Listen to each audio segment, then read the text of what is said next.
So let's learn and enjoy mathematics.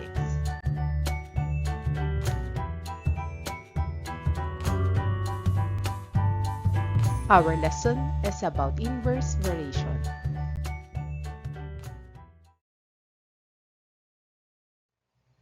What is inverse variation? It is a relationship between two quantities x and y where x is increases, y decreases. Where x is decreases, y increases. Their product remain constant.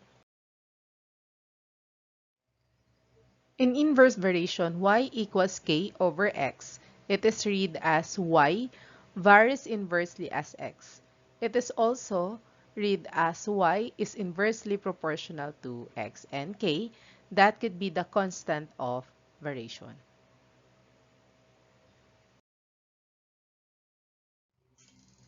This proportion can be applied to inverse variation. The proportion y sub 1 over x sub 2, y sub 2 over x sub 1. So if we multiply, that becomes x sub 1 times y sub 1, and then equals x sub 2 times y sub 2. So this is now the formula if the given is a proportion.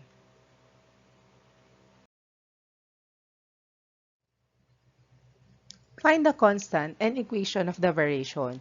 If the value of y it is equal to 20 when x is equal to 7. So the equation for inverse variation, y equals k over x. The value of y that is equal to 20 and x that is equal to 7. So k over 7.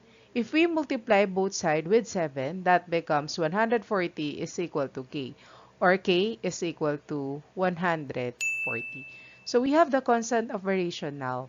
So let us continue to solve. So y, it is equal to 140 over x. So this one, that is the equation of variation.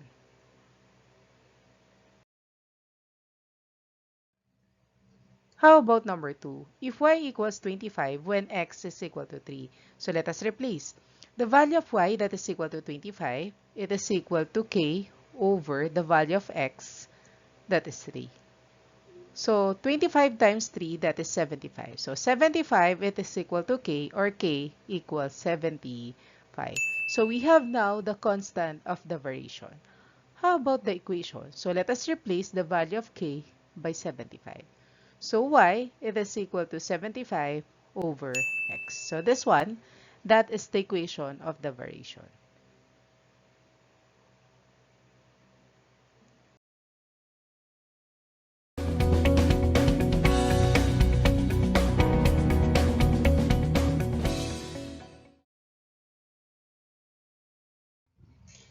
In example number 1, if y varies inversely as x and the constant of variation is 50, what is the value of y when x is equal to 10?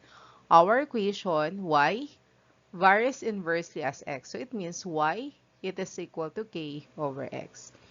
The constant of variation, or k, that is equal to 50. So it means y, it is equal to the value of k, that is equal to 50, and then x, when x is equal to 10, so over 10. 50 divided by 10, that is equal to 5. So it means the value of y, that is equal to 5.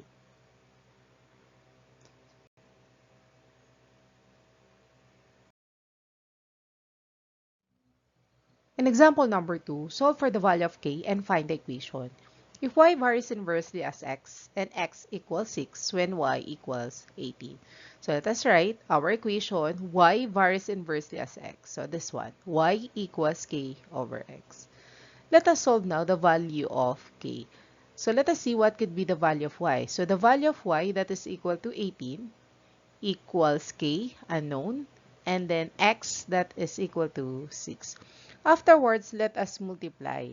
18 times 6, that is equal to 108, equals k. So k, that is equal to 18 times 6, that is 108. So we have the value of k now, that is 108. Afterwards, let us find the equation. So y equals k over x. So y, let us replace by k, 108 over x. So the equation y equals 108 over x. Let us solve for number 3. If y varies inversely as x and y equals 6 when x is equal to 4 over 3. Write an equation describing this inverse variation. Our equation, y it is equal to k over x. Let us replace y, that is 6, it is equal to k. Our x is 4 over 3. Multiply both sides with 4 over 3. So cancel on the right side. So 6 times 4 over 3, it is equal to k. Afterwards, let us multiply the numerator. 6 times 4 is 24. Our denominator, 3 times 1 is 3.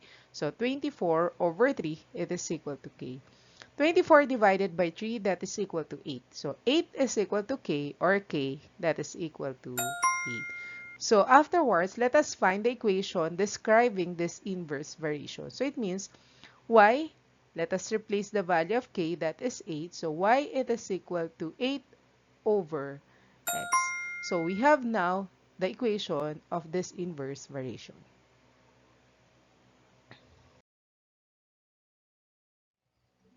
Let us see in example number 4. If y varies inversely as x and y it is equal to 10 when x is equal to 6, then what is y when x equals 15? So, pwede natin gamitin y equals k over x twice. Or, pwede natin gamitin yung proportion na x sub 1 times y sub 1, it is equal to x sub 2 times y sub 2.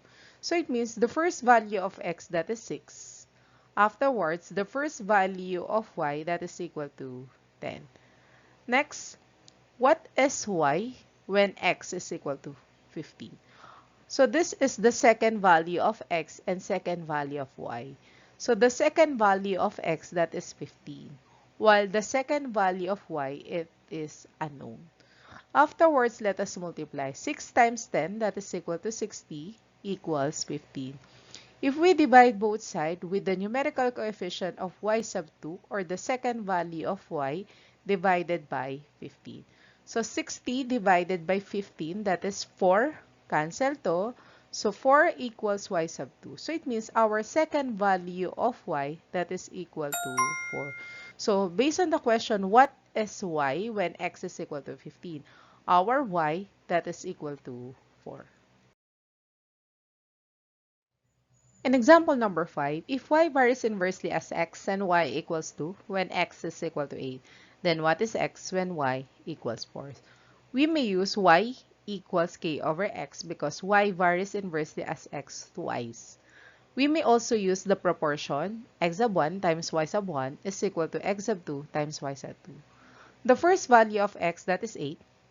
The first value of y, that is 2. So it means 8 times 2. The second value of x is unknown. The second value of y, that is 4. So, x sub 2 times 4. So, x sub 2 and then the value of y, that is equal to 4. So, let us multiply. 8 times 2 is 16. 4 times x sub 2, that is 4x sub 2. Afterwards, let us divide to solve for the second value of x. Divide both sides with the numerical coefficient of x, so divided by 4. So if we divide both sides by 4, 16 divided by 4 is 4 equals the second value of x. So it means x, it is equal to 4. The second value of x, that is equal to 4. So based on the question, what is x when y equals 4? That is equal to 4.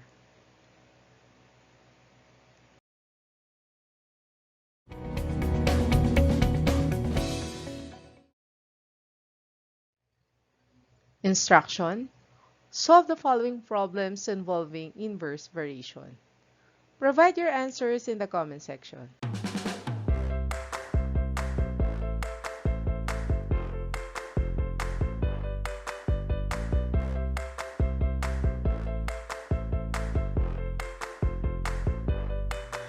Enjoy learning mathematics. I'm Teresa Tubal. Thank you so much.